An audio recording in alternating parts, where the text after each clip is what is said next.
बड़ा कॉन्फिडेंस है Indian deep state के अंदर कि कभी वो अमेरिका पहुंच जाते हैं, कभी वो कनाडा पहुंच जाते हैं, वो पाकिस्तान आ जाते हैं। निगरान वफाकी वज़ीर दाखिला सरफराज बुगटी ने कहा है कि बलूचिस्तान में दहशतगर्दी के मनसूबा साजों, सहूलतकारों और दहशतगर्दों की नानी एक है। इन वाक़यात के पीछे भारतीय खुफिया एजेंसी रॉ है। अगर पाकिस्तान ऐसा कहेगा या कह रहा है तो उसको कौन सुनेगा? रॉ इन सब के पीछे इससे पहले जितने वाकयात हुए इस पर भी इन्वेस्टिगेशन हो रही है। बिकॉज आप थोड़ी देर बाद कहेंगे कि फौरन आपको कैसे पता चला जी, इससे पहले जितने वाकयात हुए वो सब अनर्थ हुए, जितने बड़े वाकयात बलूचिस्तान में, और सबके पीछे जो है वो रॉ की इन्वॉल्वमेंट रही है। तो कहना उन लोगों का ये है कि इन किलिंग्स के पीछे, पाकिस्तान के अंदर होने वाली इन हलाकतों के पीछे इंडिया है, यानी कि इंडिया घुस के मार रहा है पाकिस्तान के अंदर। भारतीय वजीर खारजा जयशंकर ने, आपको पता है, दो टोक अंदाज में पाकिस्तान के साथ मुज़ाकरात से इनकार कर दिए। वो हमसे मुज़ाकरात से इनकार करें और हम मरे जाएंगे, उनसे हम तिजारत करें। उन्होंने पाकिस्तान को सनदी तौर पर दहशतगर्दों की सरपरस्ती करने वाला मुल्क करार दे दिया है। हमारे लोगों का किधर ध्यान है तारड़ साहब? आपके नेबरिंग कंट्री से लोग उठ के आपके मुल्क में आके आपके लोगों को मार के चला जाए और ये अखबार में सुर्खियां लोग आ रहे हैं हमारा।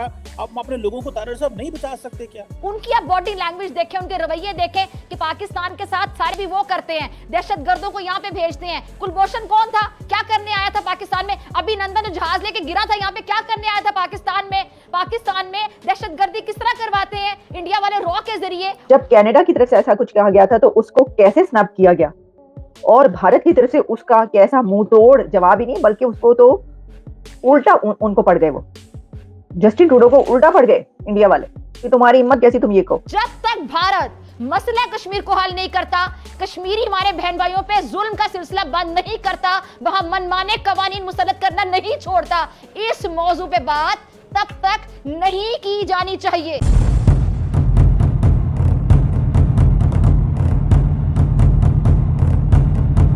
दोस्तों, ब्रिटिश अखबार द गार्जियन में एक रिपोर्ट छपी है जिसमें ये बताया गया है कि भारतीय की खुफिया एजेंसी रॉ पाकिस्तान में छुपे हुए जिहादियों को एक एक करके चुन चुन के मार रही है। जब से ये खबर आई है पाकिस्तान में हड़कंप मचा हुआ है और पाकिस्तानी मीडिया अपनी खुफिया एजेंसी ISI से पूछ रही है कि आखिर तुम जो खुद को दुनिया का नंबर 1 खुफिया एजेंसी कहलवाते हो, क्या तुमने चूड़ियां पहन के रखी हैं जो भारत वाले आके मार के चले जा रहे हैं? दोस्तों, द गार्जियन के इस रिपोर्ट को भारत की एक्सटर्नल अफेयर्स मिनिस्ट्री ने प्रोपेगेंडा बताया है। दोस्तों, आइए देखते हैं इस पर पाकिस्तानी मीडिया क्या बातें कर रही है, फिर मिलते हैं वीडियो के अंत में। भारत जो है वो पाकिस्तान के अंदर बहुत सारी एक्स्ट्रा जुडिशियल किलिंग्स में इन्वॉल्व है। कोई भी पाकिस्तान की बात नहीं मानता। पाकिस्तान ने बड़ा शोर डाला, पाकिस्तान ने बड़ा कहा, मैं भी इस पे बात कर रहा हूँ कि इंडियन जो डीप स्टेट है, ठीक है, आई थिंक ये उनकी आप देखें, उनका हौसला देखें कि वो किस तरह they are tracking people those who have been involved in one way or the other in Kashmir के जो जहाद में इन्वॉल्व थे, वो उनको चुन चुन के पूरे पाकिस्तान से मारते हैं और यहाँ पे कोई बोलता नहीं। जब शोर पड़ता है मीडिया का, आवाम बोलती है, थोड़ा बहुत तो पता चलता है, वरना उनको तो पता ही नहीं चलता। और ये कहा जा रहा है कि जो इंडियन डीप स्टेट है, डेफिनेटली उसके कुछ इंडिविजुअल्स इन्वॉल्व हैं। एक वाइडर स्ट्रैटेजी है कि दहशतगर्दों को ख़त्म करना है, लिविंग ऑन फॉरेन सॉइल, ऐसे दहशतगर्द जो दूसरे मुल्कों में रह रहे हैं। और ये जो गार्डियन की रिपोर्ट है, ये कहती है कि हमने इंडियन एंड पाकिस्तानी इंटेलिजेंस दोनों से बात की है। सो वो ये पाकिस्तान की स्टोरी नहीं बता रहे, वो इंडियन स्टोरी भी बता रहे कि इंडियन इंटेलिजेंस के लोगों ने भी उनको बताया। और बहुत सारे जो जिसे वो कहते हैं ना कि जो इंडियन की फॉरेन इंटेलिजेंस एजेंसी है, वो कैसे ये असैसिनेशन अटैम्प्ट्स कर रही है, और पर्टिकुलरली 2009 के बाद। और मैं समझता हूँ कि ये एक बड़ी इंपॉर्टेंट डेवलपमेंट इस सेंस में है, गो के बहुत सारे इंडियंस नहीं मानते इसको। फॉर एग्जांपल, मैं देख रहा था कि इंडिया के कई लोग कह रहे हैं, भाई ये क्या है, आपका जब दिल करता है इल्ज़ाम लगा देते हैं, ये कर देते हैं, वो कर देते हैं। लेकिन क्योंकि आपको याद होगा, थोड़ा अर्सा पहले पाकिस्तान के जो फॉरेन सेक्रेटरी हैं, उन्होंने भी एक प्रेस कॉन्फ्रेंस की थी और उन्होंने कहा था हमारे सामने एक पैटर्न आया कि इंडियन असैसिनेशन जो प्लॉट्स हैं, जो वो हुए हैं, क्रेडिबल एविडेंस है हमारे पास। एक क्रेडिबल एविडेंस तो उनके पास थी ना, जस्टिन ट्रूडो के पास, लेकिन ये पाकिस्तान के फॉरेन सेक्रेटरी जो साइरस सज्जाद काजी हैं, उन्होंने ये बात की। अब ये ज़ाहिर बात है, मैं तो इसको लार्जली इस सेंस में देखता हूँ कि पाकिस्तान के अंदर घुस के मारना और ये कहना,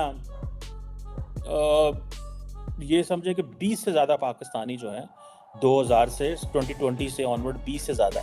सो आप उनका नेटवर्क देखें, उनकी पेनिट्रेशन देखें, डीप स्टेट की नेटवर्क एंड पेनिट्रेशन देखें कि कितनी ज़्यादा सिस्टम के अंदर है पाकिस्तानियों के अंदर। और पाकिस्तानियों को देखें कि जो चंद हज़ार रुपए के ऊपर या लाख रुपए के ऊपर मान जाते हैं, चंद हज़ार लाख रुपए के अंदर मान जाते हैं। और इसके जो स्लीपर सेल्स हैं बहुत सारे, वो यूएई में बेस्ड हैं। और गरीब पाकिस्तानी, उनको फ़ोन आता है मिडल ईस्ट से, यूरोप से, किसी नेटवर्क से, भाई तुम्हें बंदा देते हैं, तुम उस बंदे को मार दो। वो कहते हैं ठीक है भैया 50,000 रुपया दे दो, हम पाकिस्तान में उस फलां बंदे को मार देंगे। ये तो पाकिस्तान के अंदर पाकिस्तानियों को ये तो औकात बना दिया है हमारे लीडरशिप ने कि यहाँ पे लोगों को नेशनलिज्म, कौमियत, पाकिस्तान अवाम भूल गया हुआ है। 50,000 रुपया दो, बंदा मार लो पाकिस्तान में। मतलब इतनी कम जो आपने वैल्यू कर दी है पाकिस्तानियों की, इतनी कम वैल्यू कर दी है कि ये जो 20 लोग मारे हैं 2020 से, कोई है जो माई का लाल पूछ सके किसी से? कोई भी नहीं। इंडियंस को परवाह कोई नहीं है, पाकिस्तान इंडिया को क्या ही कुछ नहीं सकता, वो आपसे बात ही नहीं करना चाहते। और वो कहते हैं भाई ये दहशतगर्द है, इनको हम मारते हैं, ये दहशतगर्द मार रहे हैं। मतलब जस्टिफिकेशन जो वो दे रहे हैं वो ये दे रहे हैं। और ये इसमें सारी बात है यूएई का बड़ा किरदार है।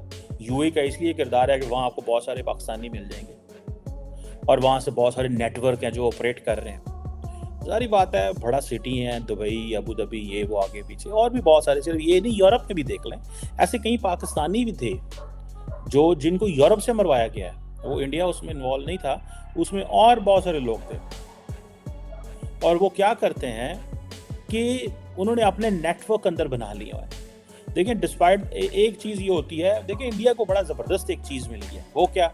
सस्ता काम। ना अपने बंदे भेजो, क्योंकि कुलभूषण यादव के इशू के बाद जारी बात है अगर आपका सिटीजन पकड़ा जाए तो एक प्रॉब्लम होती है। तो उन्होंने कहा देखो गुर्बत का फ़ायदा उठाओ पाकिस्तान की, उस गुर्बत का फ़ायदा उठाओ, वहाँ पे बंदे को रिक्रूट करो, बंदे को, और वो कहीं बंदे को बताओ कि भाई ये उसके पीछे जो जिसने ऑर्डर दिया है, हो सकता है उसको पता ना हो कि वो इंडिया से कर रहा है, लेकिन यहाँ पे जिस बंदे को लाहौर में, इस्लामाबाद में, कराची में ऑर्डर मिल रहा है, वो तो बस ठीक है, कहता है मैं जाऊँगा उस शहर में, जाऊँगा वो मस्जिद में नमाज़ पढ़ रहा बंदा, उसको शूट करूँगा, ठीक है, ये इतने पैसे मेरे लगेंगे आने के, इतने पैसे लगेंगे जाने के, वहाँ मैं उसकी रैकी करूँगा, ये करूँगा, वो करूँगा, और मैं करके वापस आ जाऊँगा। अब इंडिया का जो कई एनालिस्ट हैं वो ये कह रहे हैं कि भाई आप लोग जो है ये गटर जर्नलिज्म कर रहे हैं, बरतानवी जो मीडिया हाउसेस हैं, और ये जो लेफ्टिस्ट हैं ये मिल गए हैं पाकिस्तान के साथ। मतलब this is sort of perspective वो दे रहे हैं। मैं समझता हूँ कि इसमें इंतहाई कमज़ोरी है पाकिस्तान की। इतने पाकिस्तानी मारे जाएं और पाकिस्तान बोल भी न सके। दोस्तों पिछले कुछ वर्षों में आपने सुना होगा कि पाकिस्तान में छुपे हुए कश्मीर के जिहादियों को कोई अननोन गनमैन एक एक करके चुन चुन के मारते जा रहा है। कभी कोई नमाज पढ़ते हुए मारा जाता है, कभी कोई स्कूल में मारा जाता है, कभी कोई दिन दहाड़े घर में घुस के मारा जाता है। पाकिस्तानी मीडिया इसका जिम्मेदार भारत की राह को ठहराती है, लेकिन आपको पता ही है कि पाकिस्तान जैसे भिखारी मुल्क का कौन सुनता है। सिर्फ पाकिस्तान ही नहीं, कनाडा भी भारत के ऊपर ये इल्ज़ाम लगा चुका है कि भारत की खुफिया एजेंसी कनाडा में छुपे हुए खालिस्तानी आतंकियों को एक एक करके चुन चुन के मारती जा रही है। लेकिन जब भारत इस बात का सबूत मांगता है तो वो भाग खड़े होते हैं। लेकिन अब ब्रिटिश अखबार में ये खबर छपी है कि पुलवामा अटैक के बाद भारत की खुफिया एजेंसी रॉ ने मोसाद के नक्शे कदम पर चलते हुए कश्मीर के जिहादियों को एक एक करके चुन चुन के मारती जा रही है। भारत के दुश्मन चाहे किसी भी देश में बैठे हों, चाहे यूरोप में बैठे हों या अमेरिका में बैठे हों या फिर किसी खाड़ी देश में बैठे हों, वो बच नहीं रहे हैं, एक एक करके मारे जा रहे हैं। लेकिन भारत के एक्सटर्नल अफेयर्स मिनिस्ट्री ने इस बात का खंडन किया है और इसे भारत को बदनाम करने वाला प्रोपेगेंडा बताया है। दोस्तों खैर जो भी हो, अगर भारत के दुश्मन मारे जा रहे हैं तो ये हमारे लिए अच्छा ही है। दोस्तों वीडियो में अंत तक बने रहने के लिए धन्यवाद। मिलते हैं अगले वीडियो में।